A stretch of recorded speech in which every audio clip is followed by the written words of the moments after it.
Hello friends, कैसे हैं आप सब। तो चलिए आज मैं आपको चैप्टर नंबर 1.4 क्लास 10 का लास्ट क्वेश्चन बताने जा रहा हूँ। वो है क्वेश्चन नंबर 3। तो चलिए मोस्ट इंपॉर्टेंट है, आपको समझना इंपॉर्टेंट है। तो चलिए समझते हैं। क्वेश्चन दिया है, following real numbers have decimal expansions as given below, in case decide whether they are rational और not. If they are rational and of the form P upon Q, what can you say about the prime factor of Q? Friends, ये question में बोला जा रहा है कि आपको ये बताना है कि कुछ वास्तविक संख्याओं के जो दशमलव प्रसार होते हैं वो नीचे दर्शाए गए हैं, जिसमें प्रत्येक स्थिति के लिए निर्धारित कीजिए कि यह संख्या परिमेय संख्या है या नहीं। परिमेय संख्या को तो आप जानते ही हैं, रैशनल नंबर कहते हैं। और उन्होंने बोला कि रैशनल नंबर है या नहीं। यदि वह रैशनल नंबर है तो P अपॉन Q के रूप में की होगी, यानी P अपॉन Q के रूप में बताइए कि रैशनल नंबर है या नहीं। और तो Q के अभाज्य गुणनखंडों के बारे में आप क्या कह सकते हैं। तो उन्होंने ऐसा कुछ आपको क्वेश्चन में बताया है, और उन्होंने जिन गिवन बिलो यानी जिन क्वेश्चन के बारे में बोला कि इनको देख के बताइए कि ये रैशनल नंबर है या नहीं, तो वो क्वेश्चन आपको मैं बारी बारी से बताऊंगा। तो चलिए बने रहिए हमारी वीडियो में शुरू से अंत तक। हेलो फ्रेंड्स, मेरा नाम है सौरभ मित्तल। मैं आपको स्वागत करता हूं आपके अपने YouTube channel SS Saraswati 10th classes में। तो चलिए स्टार्ट करते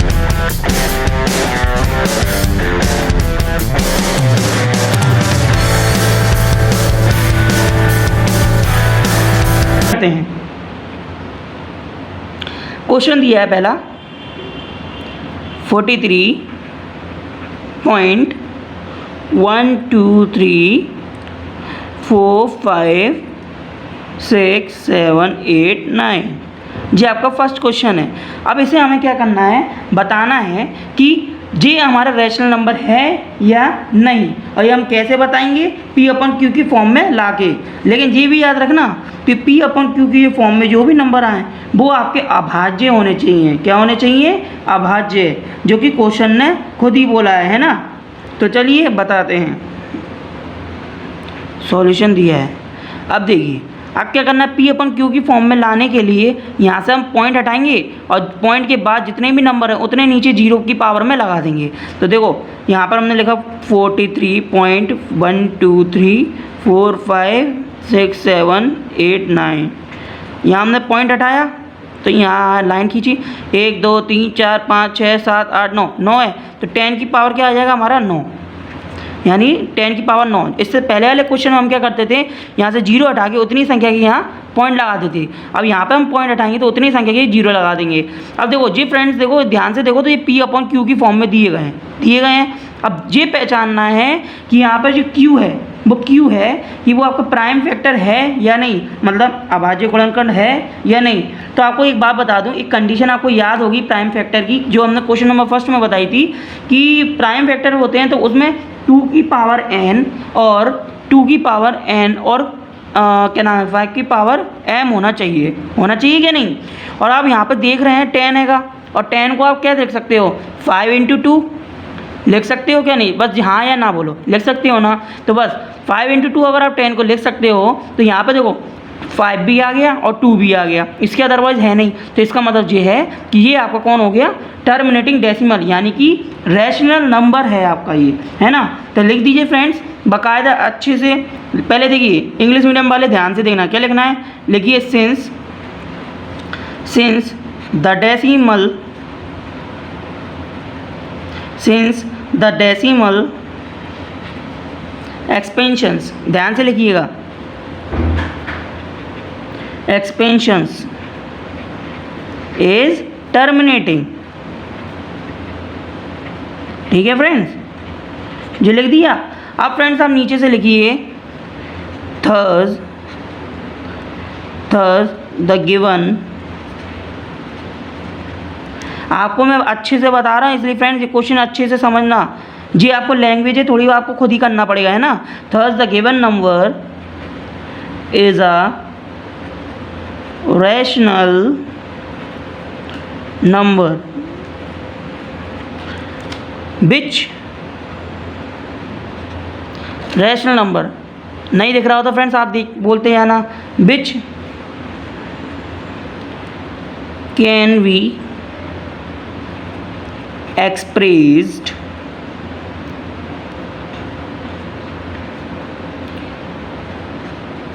इन द फॉर्म P/Q, है ना, एंड द प्राइम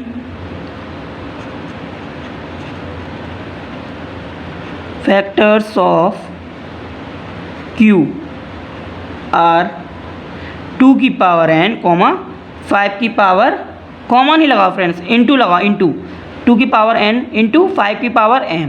यानी कि यहाँ पे क्वेश्चन ने जो बोला है, यानी जो 2 की पावर n है और 5 की पावर n आपके यहाँ पर इसका फैक्टराइज करने पर आ रहा है, बिल्कुल आ रहा है। देखो 5 टू 10 लिखा है हमने, तो यहाँ पे वही लाइन लिख दी है, thus the given number is a rational number, यानी यहाँ जो नंबर दिया गया है वो एक रैशनल नंबर है, which can be expressed in the form P/Q and the prime factor of Q are 2 की पावर n मल्टीप्लाई m की पावर 5 की पावर m। यानी इन्होंने बोला है, जिसमें हमने बताया गया है कि P/Q की फॉर्म में दिया है ये, और जिसका ये प्राइम फैक्टर है कौन, Q में 2 की पावर n मिल रहा है और 5 की पावर m, वो भी मल्टीप्लाई में। तो ये इस तरीके से फ्रेंड्स हमारा आंसर हो गया। तो फ्रेंड्स आपको समझ में आ ही गया होगा कि किस तरीके से क्वेश्चन करा गया है। तो चलिए फटाफट हम है ना क्वेश्चन नंबर जैसे कि 3 का फर्स्ट कर चुके हैं, उसी तरीके से क्वेश्चन नंबर हम सेकंड करके बताते हैं। तो चलिए आ जाइए समझते हैं। देखिए फ्रेंड्स, आपके सामने दिया गया है क्वेश्चन नंबर 3 का सेकंड नंबर का क्वेश्चन है। दिया है 0.120, 1200, 12300 और 12410। ऐसी इस तरीके से क्या जा रहा है, सीरीज जा रही है। इसका मतलब आप समझ रहे हैं कि पॉइंट के बाद इस नंबरों का अंत ही नहीं हो रहा है, अनंत है यानी ये नंबर, है ना फ्रेंड्स। और ये बल्कि बढ़ते जा रहे हैं, मतलब एक के बाद एक बढ़ते जा रहे हैं, बट रिपीट नहीं हो रहे। ये भी आप कंडीशन समझना, रिपीट नहीं हो रहे लेकिन बढ़ते जा रहे हैं। 120 आया, फिर 1200 हो गया, फिर 12,000, फिर है ना 1,20,000, फिर इसी तरीके से आगे बढ़ते जा रहे हैं। तो इसका मतलब फ्रेंड्स ये हुआ कि ये हमारा टर्मिनेटिंग डेसिमल तो बिल्कुल भी नहीं है, ठीक है। और जो नंबर अपना टर्मिनेटिंग डेसिमल नहीं है, तो इसका मतलब ये हुआ कि वो हमारा रैशनल नंबर तो है ही नहीं, है ना। तो इसका मतलब ये हुआ कि अगर रैशनल नंबर नहीं है तो एक ही नंबर बचा, कौन सा, इर्रेशनल। तो यानी ये समझ लीजिए फ्रेंड्स, ये आपका इर्रेशनल नंबर है, और साथ में ये आपका नॉन टर्मिनेटिंग, नॉन टर्मिनेटिंग और नॉन रिक्यूरिंग का मतलब होता है कि रिपीट नहीं हो रहे नंबर, लेकिन बढ़ते जा रहे हैं, आगे बढ़ते जा रहे हैं, बड़ा होता जा रहा है नंबर। तो इसका मतलब ये हुआ कि हमें यहाँ पे P/Q की फॉर्म में लिखने की आवश्यकता भी नहीं है, क्योंकि यहाँ पर नंबर ऑटोमेटिक बता रहे हैं। पहले 1 0 आया, फिर 00, फिर 000, फिर 40, ऐसी बढ़ती जा रही सीरीज। तो इसका मतलब ये हो गया कि ये आपका कौन हो गया, नॉन टर्मिनेटिंग, नॉन रिक्यूरिंग और साथ में इर्रेशनल नंबर। तो आपको कुछ नहीं करना, बस इतना लिख देना है। क्या लिखना है, सिंस जैसे फ्रेंड्स मैं लिख रहा हूँ उसी तरीके से आप लोगों को भी लिखना है, ठीक है फ्रेंड्स। अगर आपको ये क्वेश्चन समझ में आ रहा हो तो हमें कमेंट्स करके बताएं। Decimal expansions is non terminating, क्या है, नॉन टर्मिनेटिंग और नॉन रिक्यूरिंग। रिक्यूरिंग को हम दूसरे नाम से भी कहते हैं रिपीटिंग, बिकॉज क्वेश्चन की 9th क्लास की इंट्रोडक्शन की वीडियो में हमने ये सब बताया था। अगर जिसको भी हमारी 9th क्लास की इंट्रोडक्शन की वीडियो देखनी है, कौन सी 9th क्लास की, तो हमारे इस चैनल के चैनल टैग पे जाएं, वहाँ पर हमने 9th क्लास के चैनल का भी लिंक डाल के रखा है। तो वो चैनल वहाँ पर दिखेगा आपको 9th क्लास का, ऐसे सरस्वती क्लासेस के नाम से।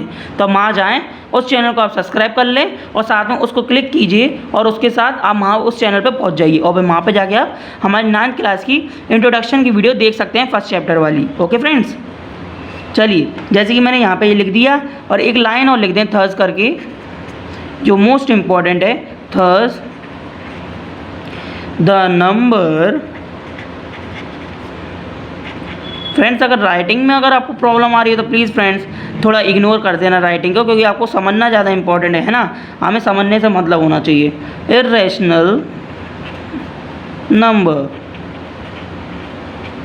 है ना फ्रेंड्स, समझने आ गया ये। तो चलिए इसी तरीके से क्वेश्चन नंबर 3 का थर्ड पार्ट और रह गया है, जो कि लास्ट है। आ जाइए हम फटाफट से उसको कंप्लीट कर देते हैं। कैसे कंप्लीट, देखो क्वेश्चन नंबर 3 में क्वेश्चन नंबर 3 है 43.1234567 8 नहीं फ्रेंड्स, आपको मैं पहले क्लियर कर देता हूँ, ये क्वेश्चन अभी पूरा नहीं लिखा। इसमें जी मत समझ लेना कि क्वेश्चन नंबर फर्स्ट की तरह ये क्वेश्चन नंबर थर्ड के फर्स्ट की तरह नहीं, इसके ऊपर है ना बार लगाना काफ़ी रह गया था, अभी बाकी है। अब देखिए फ्रेंड्स, जैसे कि ये क्वेश्चन आपके सामने दिया गया है, क्या दिया है इसमें कि क्वेश्चन नंबर थर्ड में 43.1234567 और उसके ऊपर बार का यहाँ पर मतलब ये हुआ कि यहाँ पर जितने भी नंबरों के ऊपर ये बार है वो नंबर आपके रिपीट हो रहे हैं। यानी कि इसका मतलब जी आप तो एक बात पकड़ के बैठो कि पॉइंट के बाद नंबर अपना अंत नहीं हो रहा, मतलब नंबर अपने ख़त्म नहीं हो रहे बल्कि बढ़ते जा रहे हैं, बल्कि बस किस कंडीशन के रूप में बढ़ रहे हैं, ये इतने नंबर हैं, इतने रिपीट हो रहे हैं आपके, बस इनके अलावा और कोई नंबर आ नहीं रहे और ये अनगिनत हो रहे हैं, मतलब रिपीट होते ही जा रहे हैं बार बार लगातार सीरीज से, इसलिए उन्हीं नंबरों पर हमने बार लगा दिया। ओके फ्रेंड्स, चाहे अगर आपको विश्वास ना हो तो आप यहाँ से पॉइंट हटा के जो भी जीरो है और उससे डिवाइड मारोगे ना, आपका अंत नहीं होगा, इतना मैं गारंटी से कह सकता हूँ, जी मैंने खुद प्रैक्टिकल लेके देखा है। अब चलिए, जैसे कि अब यहाँ पर हमने देख लिया है, अब इसमें क्या है, हमें ये पहचानना है कि ये टर्मिनेटिंग है या नॉन टर्मिनेटिंग, तभी तो हमें पता चलेगा ये रैशनल नंबर है या इर्रेशनल नंबर है ना। तो पहली कंडीशन आप जी समझ लीजिए कि जब यहाँ पर है ना पॉइंट के बाद जब कोई नंबर ख़त्म ही नहीं हो रहा, पॉइंट के बाद जब कोई नंबर ही ख़त्म नहीं हो रहा, डिवाइड ख़त्म नहीं हो रहा जिसका, तो इसका मतलब ये है कि ये आपका नॉन टर्मिनेटिंग और रिक्यूरिंग है। रिक्यूरिंग यानी रिपीटिंग, यानी रिपीट हो रहे हैं ना, इतने 1 से लेकर 9 तक के नंबर तो रिपीट हो गए, लेकिन नॉन टर्मिनेटिंग कहलाएगा, लेकिन टर्मिनेटिंग नहीं कहलाएगा। टर्मिनेटिंग कौन होते हैं, जो पॉइंट के बाद 1-2 नंबरों पर एंड हो जाते हैं, है ना। तो वो इसलिए इस कंडीशन में ये क्या हो जाएगा आपका, एक तो नॉन टर्मिनेटिंग रिक्यूरिंग की कंडीशन बन जाएगी, ठीक है, यानी रिपीटिंग। और दूसरी बात, यहाँ पर ये रिपीट जरूर हो रहे हैं बट ये इर्रेशनल नंबर नहीं है। अगर इनको पॉइंट हटाओगे तो अपॉन में क्या आ जाएगा, देखो मैं बताता हूँ।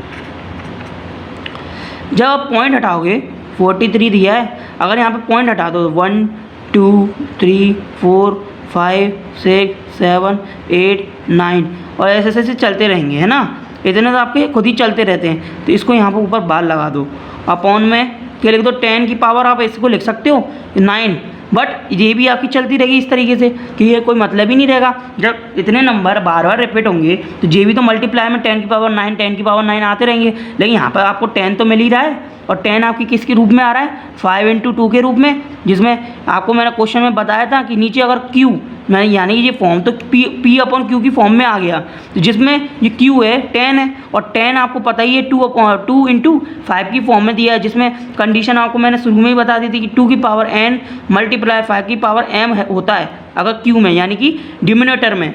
तो इसका मतलब ये है कि ये आपकी कौन सा हो जाएगा, रैशनल नंबर कहलाता है ना। जब आपका प्राइम फैक्टर 2 की पावर n और 5 की पावर m में है तो इसका मतलब ये हो गया कि ये हमारा कौन सा कहलाएगा, रैशनल नंबर है और साथ में नॉन टर्मिनेटिंग रिक्यूरिंग है। समझने आ गया ना फ्रेंड्स। तो चलिए फटाफट से लाइन लिख देते हैं जिसको आपको इस हिसाब से लिखना है। जी केवल आपको समझाने के लिए टिक लगाया था, याद रखना यहाँ पर, लेकिन एक्चुअली में लिखना क्या आपको, जी देखो, since the given decimal expansion, writing अगर आपको समझने ना आ रही है तो प्लीज़ फ्रेंड्स बोल देना और थोड़ा कोऑपरेट करके देखना कि यार आपको समझने आ जाए, ठीक है फ्रेंड्स। अब देखिए नॉन टर्मिनेटिंग और साथ में मैं जो बोल रहा हूँ उस पर भी ध्यान देना जी। रिक्यूरिंग दिया है, रिक्यूरिंग है ना, जिसको हम दूसरे नाम से भी लिख सकते हैं, इसमें रिपीटिंग के नाम से। एंड दूसरी लाइन लिखना थर्स द नंबर, कैसे लिखनी है दूसरी लाइन, थर्स द नंबर, देखिए thus the number is rational and, यानी यह जो नंबर दिया गया वो एक रैशनल है, एंड इन द फॉर्म, ध्यान से देखना, इन द फॉर्म P/Q, यानी P/Q की फॉर्म में भी दिया है, इन विच, वही लाइन रिपीट हो रही है जो मैंने क्वेश्चन नंबर फर्स्ट की क्वेश्चन नंबर थर्ड के फर्स्ट पार्ट में लिखी थी, इन विच Q has prime factors other than 2 की पावर n मल्टीप्लाई 5 की पावर m, है ना। ऑल्सो हो गई। फ्रेंड्स जैसे कि आपने देखा ना, आपको अच्छे से समझ में आ गई ना कंडीशन। बस मेरा मोटिव था आपको क्वेश्चन समझाना। अगर आपको क्वेश्चन समझ में आ गया हो तो प्लीज़ फ्रेंड्स आप इस वीडियो को लाइक जरूर कर देना और दोस्तों के साथ शेयर जरूर कर देना। जो कि दोस्त हैं जो कि आपके कोचिंग अफोर्ड नहीं कर पाते हैं, उन लोग को तो जरूर शेयर कर देना, जिससे उन लोग के लिए बहुत ही ज़्यादा प्रॉफिटेबल होगी। ओके फ्रेंड्स, तो चलिए मैं आपसे मिलता हूँ नेक्स्ट वीडियो में। तब तक के लिए आप लोगों को गुड लक।